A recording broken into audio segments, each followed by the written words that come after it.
Assalamualaikum warahmatullahi wabarakatuh. Selamat berjumpa lagi di pertemuan 3 pada kuliah algoritma dan struktur data untuk program pasca sarjana Magister Teknologi Informasi STIMIK Angkakom Yogyakarta. Nah, pada pertemuan ini saya ingin menyampaikan struktur kondisional pemrograman Python. Nah, capaian setelah mahasiswa mempelajari materi ini harapannya adalah mampu memahami struktur kondisional dan membuat program menggunakan Python. Oke, beberapa yang akan kita bahas: struktur kondisi program Python, antara lain adalah kondisi if dan else if, lalu kemudian kondisi elif, kondisi if, kondisi if dan else, dan kondisi elif dan if bersarang, lalu kombinasi logika if dan operator logika and dan or dan not. Ini kurang satu ada not ya. Tapi saya kira untuk operator ini sudah kami ulas pada pertemuan sebelumnya penggunaannya kan, untuk membandingkan dari dua kondisi or and not itu seperti apa.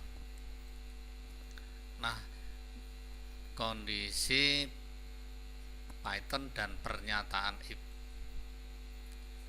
Nah, Python mendukung kondisi logika yang biasa dari rumus dari logika matematika ya. Misalnya sama dengan itu ditulis dengan A sama dengannya 2 gitu. Tidak sama dengan, tidak sama dengan itu tanda seru, dan sama dengan A, B. Nah, ini jadi simbol pembanding kondisi ini terdiri dari, ada yang terdiri dari 2 simbol, ada yang 1 simbol gitu ya, yang punya arti yang berbeda. Cuma jangan sampai menulisnya dipisah atau diberi spasi, jadi nanti tidak berarti kalau dikasih spasi, jadi error. Nah, kurang dari ya ini dengan simbol lebih kecil, lalu kurang dari atau sama dengan. Nah, ini ada 2 simbol lebih kecil, dan saya kira ini mirip sekali dengan bahasa pemrograman yang lain. Jadi kalian kalau sudah mempelajari pemrograman lainnya itu tidak ada masalah, saya kira gitu ya. Lebih dari atau sama dengan, lebih dari atau lebih besar, ini lebih dari itu lebih besar, lebih dari atau lebih besar atau sama dengan gitu ya. Lalu kemudian kondisi ini dapat digunakan dengan beberapa cara paling umum dalam pernyataan if dan loop. Nah, ini yang loop nanti terutama yang loop while itu biasanya menggunakan kondisi operator logika seperti ini. Oke, lalu sebuah pernyataan if ditulis dengan menggunakan kata kunci if. Jadi diawali dengan kata if.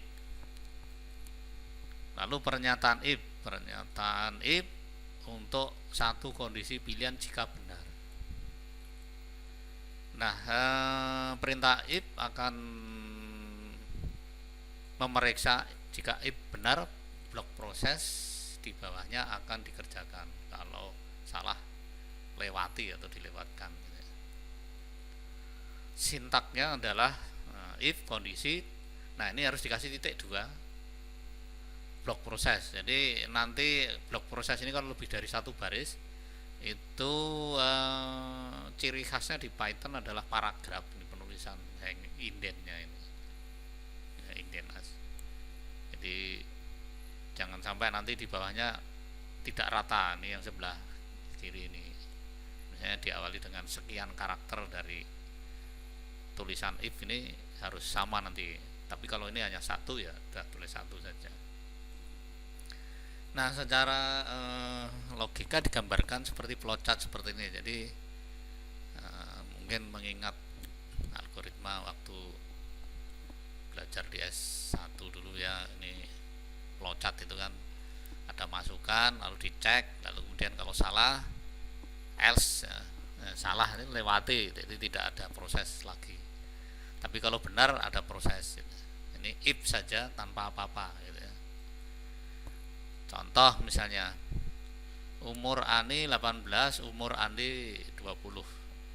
If umur Andi, apakah lebih besar umur Ani? Umur Andi lebih tua dari umur Ani jika benar. Oke. Nah, contoh ini menggunakan dua variabel, umur Ani dan umur Andi, yang digunakan sebagai bagian dari pernyataan if untuk menguji apakah umur Andi lebih besar dari umur Ani. Karena umur Ani 18 dan umur Ani adalah 20, jika diperhatikan bahwa 20 lebih besar dari 18. Hasil keluaran di layar adalah umur Andi lebih tua dari umur Ani. Nah, berarti ini kondisi ini adalah, pernyataan ini adalah benar. Oke, ini contoh. Lalu kemudian berikutnya adalah pernyataan if dan else. If dan else. Nah, pernyataan if dan else ada dua alternatif pilihan.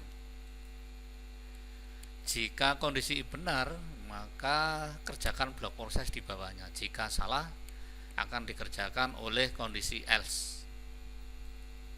Sintaknya adalah, nah, if kondisi ini kondisi titik 2, harus ada titik 2 lalu proses di bawahnya. Lalu jika tidak, maka akan dilempar ke pilihan yang kedua, yaitu else. Harus ada juga ada titik 2-nya. Dan cara menuliskan proses di bawahnya pakai paragraf atau indent seperti ini. Jadi supaya ya, karena di Python itu tidak seperti di C++ atau PHP atau Java, ada awal dan akhir pakai kurung awal buka, kurung awal tutup gitu. Tapi yang menyatakan bahwa baris-baris tersebut adalah dalam satu blok kondisi, itu adalah indent paragrafnya ini sebetulnya.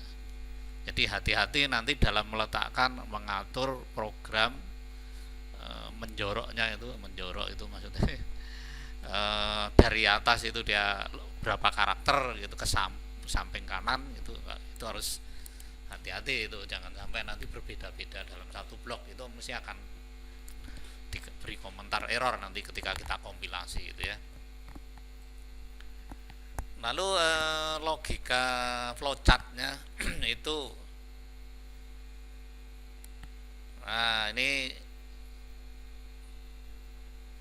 kayaknya saya ada kesalahan gambar deh ini ya, ini mohon maaf, ini blok pernyataan benar, tapi nanti di else ini ada pernyataan lagi, ada kotak di sebelahnya sini ya. Ini kemarin salah ambil ya, ini saya sudah punya gambar. Pernyataan benar di sini juga, pernyataan salah juga ada gitu ya. Tapi nanti kita bisa lihat di contoh aja biar lebih jelas. Oke, contoh misalnya. Nah, di sini ada if dan else. Nah, misalnya contoh sederhana saja, misalnya beli 9.000. Jika beli lebih besar atau dengan 10.000, Anda dapat diskon. Jika tidak, else itu tidak, maka Anda tidak dapat diskon. Nah, karena ini pernyataan ini benar apa salah? Kalau benar, berarti Anda, nah, kalau salah tidak dapat diskon. Kalau benar Anda dapat diskon kan gitu. Karena yang dibeli itu 9.000, tapi yang dapat diskon itu minimal 10.000 ke atas. Nah, makanya pernyataan ini adalah salah, Anda tidak dapat diskon. Jadi di pernyataan ini yang kedua yang diambil. Nah, ini yang penting, mungkin saya kira logika ini Anda sudah terbiasa lah. Anda sudah Ya mungkin yang lama tidak coding, saya kira cuma di refresh sebentar aja. Nah kalau di penulisan di Python tuh lebih sederhana malah gitu, tidak terlalu banyak persyaratan gitu. Kalau seperti ini kan sederhana, simple menurut saya gitu. Belajarnya juga nggak terlalu sulit gitu ya untuk mengulas kembali. Nah ini saya kira cukup jelas. Variabel beli 9.000, proses melalui pernyataan if jika beli lebih besar atau sama 10.000, hasilnya salah, proses dikerjakan adalah pernyataan else. Nah ini jadi pada pernyataan ini harus ada titik duanya di sini. Kalau titik duanya ini jangan sampai tidak ada. Oke, itu ciri khas di Python. Oke, berikutnya adalah pernyataan elif. Elif ini sebetulnya kalau di bahasa pemrograman lain itu singkatan dengan else dan if. Jadi begitu kondisi di atasnya salah itu, maka else. Jika salah maka di if kan lagi, ada kondisi lagi. Jadi kondisi if bertingkat gitu ya. Jadi pilihannya lebih dari satu gitu ya. Jadi pernyataan elif ini digunakan untuk kondisi if di dalam if lebih dari dua ya, bukan satu, dua dan seterusnya. Nah sintak. Nah di sini ada kondisi if. Jika kondisi if benar maka jalankan proses kondisi if benar.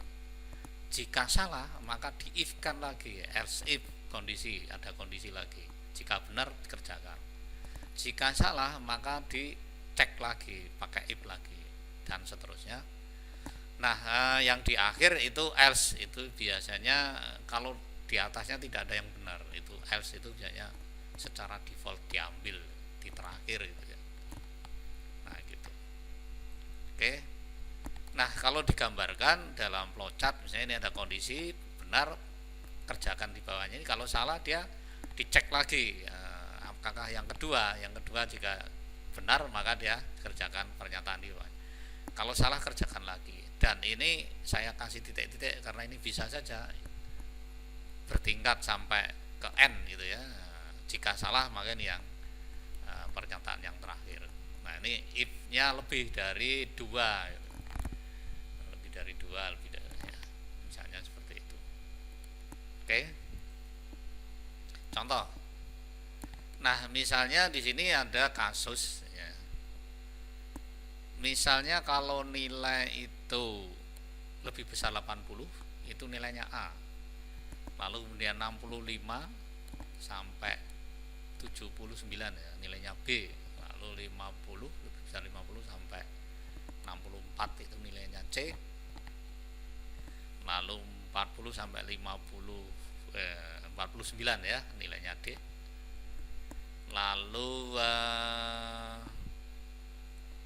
0 sampai 39 nilainya E, misalnya seperti itu ya.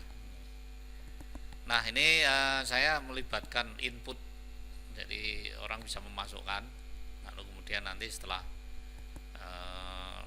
masukkan ini dibaca oleh fungsi integer, karena di Python itu perintah input itu masukannya dianggap tag, jadi kita harus integerkan dulu lalu baru dicek gitu ya. Jadi kalau nanti nggak pakai integer, operator lebih besar sama dengan ini tidak bisa gitu ya. Oke, dari sini misalnya orang memasukkan nilai 50 ya, 50 berarti nilainya C gitu. Jadi kalau orang memasukkan nilai 30 nilainya E. Nah ini akan kita gunakan kalau misalnya if nya itu diuji berkali-kali. Nah ini gunanya elif gitu ya. Oke, jelas saya kira. Contoh berikutnya adalah di dalam, nah ini kita beri, saya akan beri contoh bagaimana sebuah if itu kalau di blok prosesnya lebih dari satu baris. Kalau tadi kan sebaris. Nah misalnya ini ada pernyataan, misalnya kalau, nah ini pakai while, misalnya orang begitu ngetik masukkan, kalau dari hasil keluaran di sini masukkan nilai 80. Setelah nilai 80 di input, dia akan dicek di sini. Jika nilai lebih dari 80 maka nilainya adalah A. Terus di bawahnya ada komentar, Anda lulus sangat memuaskan. Ya. Apakah mencoba lagi? Iya. Kalau iya maka while-nya iyanya benar. Maka dia akan kembali lagi ya. Masukkan nilai 40 dimasukkan. Nilai Anda adalah D ya. Anda tidak lulus, harap mengulang. Nah, misalnya kalau lalu kemudian apalagi mencoba lagi ya, ini program yang command line seperti ini ya, itu mengingatkan saya zaman pertama kali saya belajar program dulu pakai Fortran, pakai Basica, pakai COBOL gitu, masih teks berbasis teks ya, berbasis teks. Ini lebih simpel gitu ya, cepat gitu ya. Jadi kalau kita memberi input itu tidak ada seperti pakai graphical user interface ya, pakai GUI gitu, dan ada kotak, ada pilihan ya tidak, pilihan ya, lagi ya tidak. Kalau dulu kita harus kasih tanda Y apa T, jadi orang kalau ngetekan selain ini sistemnya menolak. Nah itu ya kita berikan petunjuk yang jelas, misalnya angka yang dimasukkan 0 sampai 100 misalnya. Kalau minus gimana ya, nanti misalnya di luar logika ini misalnya gitu. Oke, saya kira jelas ini. Jadi contoh ini melihatkan bahwa block if ini bisa aja berbaris-baris gitu dalam satu proses itu. Jadi biasanya kasusnya ada yang seperti itu. Tapi karena ini untuk belajar ya, kita ambil yang simple, yang sederhana saja, jadi enggak, biar sedikit tapi kita paham. Ini yang penting adalah gitu ya. Oke, lalu contoh if di dalam if. Nah ini contoh, ini saya banyakin contohnya ini biar biasanya gampang. Kalau misalnya di sini ada kasus gini, misalnya contoh program if, nama, jenis kelamin, status 1 kawin, 2 belum gitu. Jadi ada 3 variabel nih, nama, JK.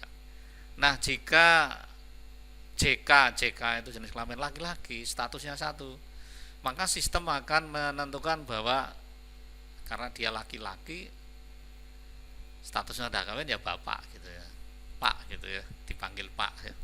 Jika tidak berarti status tadi 2, dipanggil mas gitu. Lalu blok yang sejajar dengan ini ya, ini jajar dengan ini ya. Nah ini sejajar dengan ini, if dan s ini. Jika tidak L berarti P perempuan ya, antara 2. Tapi kalau status 1 berarti dipanggil ibu, kawin gitu. Status jika tidak berarti status 2, anggap aja begitu ya, 1 atau 2 gitu, dipanggil mbak. Maka kita coba hasil pengujiannya, misalnya ini Riana gitu, jenis kelamin P, lalu kemudian dimasukkan kode 2, maka dia akan mengambil perintah yang di bawah ini, paling bawah ya, halo Mbak Riana, nama Budiman, L, lalu kemudian kawin, halo Pak Budiman. Nah, misalnya di sini dia akan mengambil yang status 1 dan L. Misalnya akan proses lagi misalnya di sini. Nah, ini jenis kelamin P, nanti belum. Statusnya 1 ya, udah menikah. Artinya halo Ibu Ani.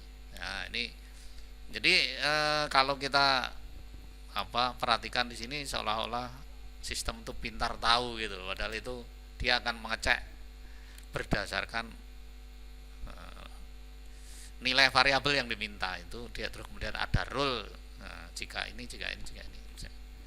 Nah ini yang if di dalam if ada if lagi, dalam ini bisa if bertingkat.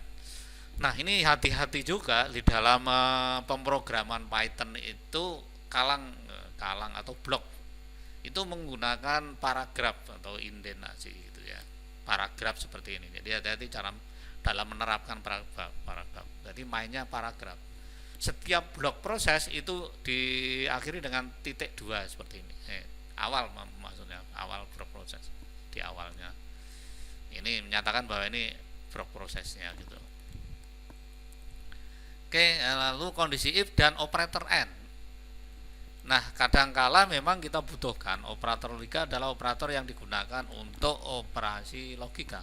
Bentuk operator logika berupa kata hubung. Ada 3 kata hubung yang digunakan di operator logika, yaitu and, or, not, misalnya seperti itu. Lalu berikutnya detail operator logika di Python antara lain adalah jadi pakai tulisan dalam bahasa Inggris and, or, dan not gitu ya. Nah, saya kira untuk logika true, hasilnya true false nya itu udah nggak perlu saya jelasin lah, Anda sudah paham. Kalau and itu kan kalau dua-duanya benar baru hasilnya true. Salah satu salah semua gitu ya. Salah satu atau semua. Kalau or salah satu benar atau dua-duanya benar. Ya. Kalau not itu dibalik. Nah, ini logika dasar gitu.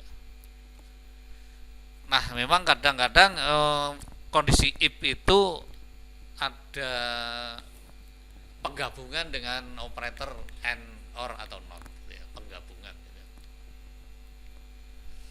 Nah, misalnya di sini sintaksnya seperti ini. If jika kondisi 1 and kondisi 2. Nah, ini operator and ini kalau kondisi 1 benar, kondisi 2 benar, maka blok proses akan dijalankan. Tapi kalau salah satu ini salah, maka kondisi if ini akan menghasilkan nilai salah. Nah, ini yang sebetulnya kadang kita butuhkan. Nah, langsung saja kita coba bahas contoh gitu ya. Nah, contoh saya ini sederhana juga nih. Misalnya di sini memasukkan bilangan bulat. Bilangan bulat tersebut akan diuji apakah bilangan bulat itu ganjil dan bilangan bulat tersebut negatif apa positif. Nah, gitu ya. Artinya di sini jika bilangan bulat itu dibagi 2 hasilnya 0 berarti genap. Bilangan bulat lebih besar dari 0 berarti positif gitu. Bilangan bulat positif.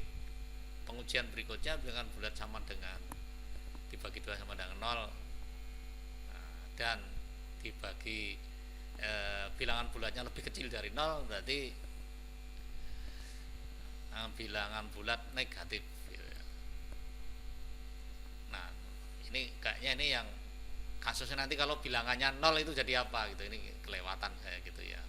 Bilangan 0 itu genap apa ganjil. Nah, itu ya. Jadi kecuali 0 gitu. Ya, ini cuma contoh aja ya. Kalau kasusnya ini tentunya saya akan memperlihatkan pada kalian bahwa if, di dalam if itu ada 2 pernyataan logika yang menghasilkan nilai true dan false gitu. Kalau itu digabungin akan jadi nilai apa gitu. Nah, dari kasus ini maka hasilnya seperti ini. Kalau kita memasukkan 6 ya nih bilangan, maaf ini tulisannya sudah terlalu bilangan ya, maaf, bilangan ganjil positif ya. Oke, saya kira kalau min 5 ganjil negatif, 7 ganjil positif. Nah, ini udah teruji semua. Oke, saya kira jelas. Ya cuma itu saja yang disampaikan di pertemuan ini, itu secara singkat, jelas, padat, sederhana gitu ya. Lalu kemudian coba Anda latihan. Ini ada tugas, buatlah kasus program menggunakan Python. Saya kira ini gampang. Misalnya kasus pelanggan toko mendapatkan program diskon dengan syarat status pelanggan dicatat sebagai anggota atau bukan anggota. Kadang memang kalau kita belanja di sebuah supermarket gitu, pada saat kita bayar ditanya, Pak, Bu, punya member enggak? Nah, member itu anggota ya kan. Biasanya kalau punya member itu ada program-program yang dikasihkan secara khusus ya, program diskon gitu. Ini contohnya misalnya Jika total belanja lebih besar atau sama dengan 200.000 dan sebagai anggota mendapat diskon 20%. Jika total belanja 200.000 dan tidak anggota mendapat diskon 10%. Jika kurang dari 200.000 tidak dapat diskon. Hasil program keluarnya nanti seperti ini, misalnya ini total belanja diskon bayar ini rumusnya total belanja dikurangi diskon. Nah ini coba berarti kalian melibatkan if gitu ya, lalu kemudian if nya ada 3 if ini gitu ya. Coba nanti habis ini di program pakai Python, hasilnya sama source code nya di capture, didokumentasikan jadi PDF, nanti dikirim ke e-learning ya, kirim filenya gitu. Oke, untuk referensi saya kira masih yang kemarin ini masih di tutorial ada Python org, lalu W3 School, lalu yang buku bahasa Indonesia itu Abdul Qadir dasar pemrograman Python. Sekian, terima kasih gitu ya. Mungkin kalau ada pertanyaan atau ada komentar itu silakan nanti disampaikan lewat media yang tersedia ya. Bisa lewat forum, bisa lewat kolom komentar ya. Oke, kalau gitu cukup sekian. Wassalamualaikum warahmatullahi wabarakatuh.